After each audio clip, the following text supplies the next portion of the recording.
Hi, I was recently watching a video by a fellow traveller when it comes through to retirement, a man called Brendan Sharp. And Brendan lives in Melbourne,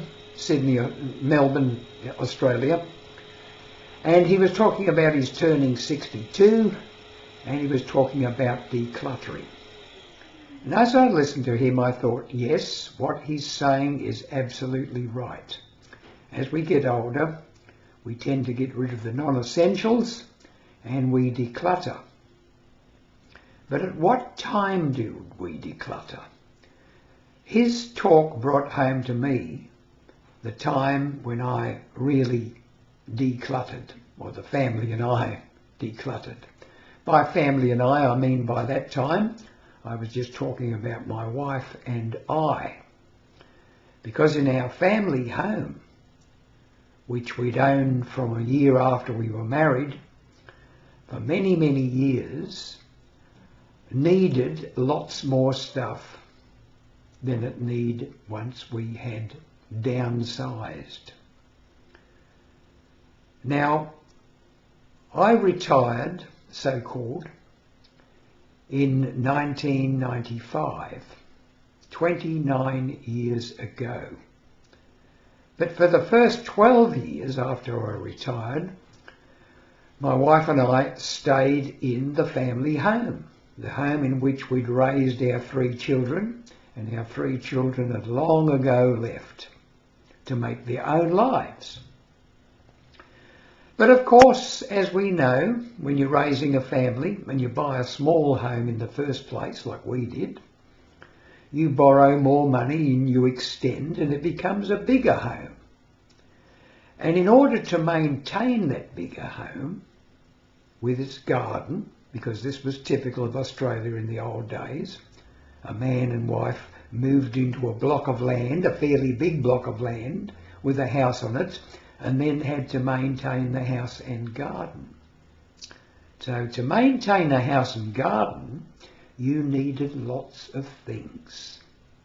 Lawn mowers, garden tools, shears, etc.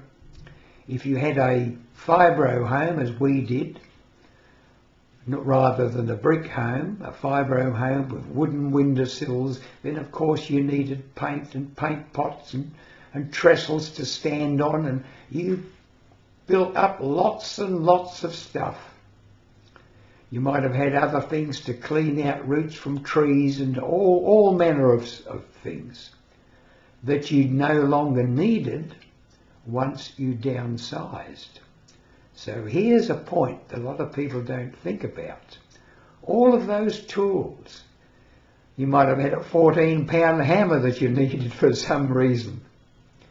You might have had a crowbar for digging out fence posts and things like that. All these enormous amount of tools and paraphernalia that you now have that you have to get rid of. And you do get rid of.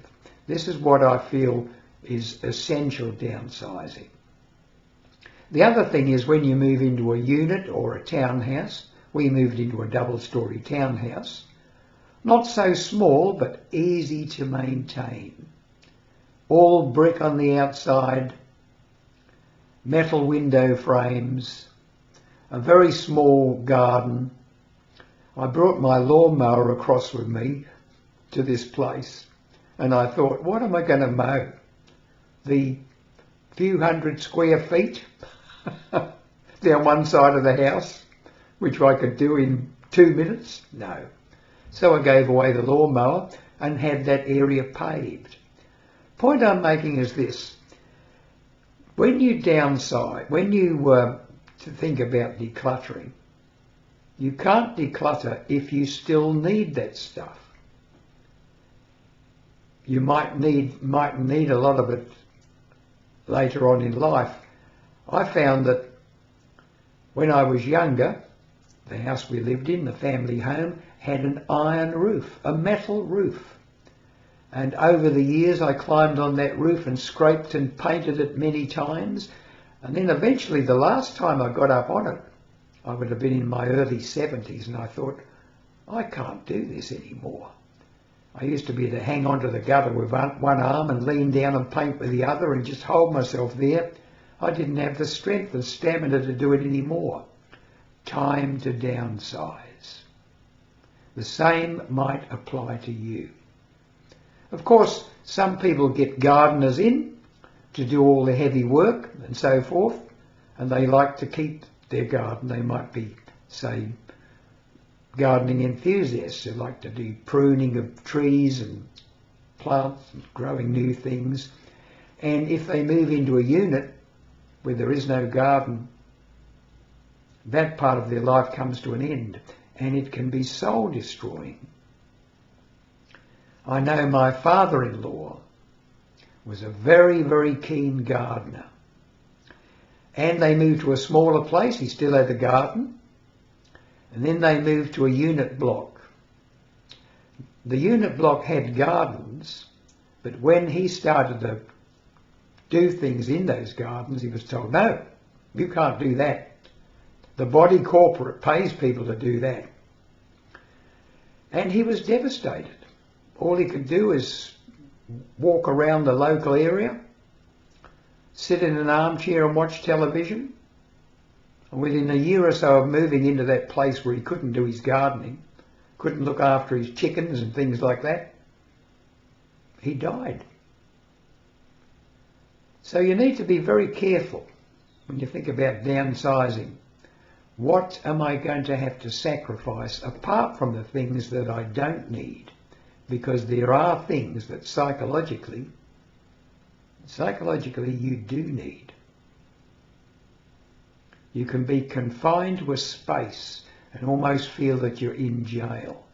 Fortunately, my wife and I downsized to a very nice area, and we do have a small garden. My wife likes gardening, and we have that. And the house is easy to maintain, and this is how it should be when you get older and you have less energy. But to reiterate, be very careful when you downsize that you don't get rid of stuff that you will possibly need in the future. And this will probably include an array of your favourite books that you might like to read. Sure, you'll probably have to get rid of 2/3 or 3/4 of them from your so-called library, but hang on to the ones that you treasure, the ones you're always looking into and reading. So I hope you got something from this. Downsize only when you have to or when you feel you have to, and make sure that you bring with you those things that you will really need later on.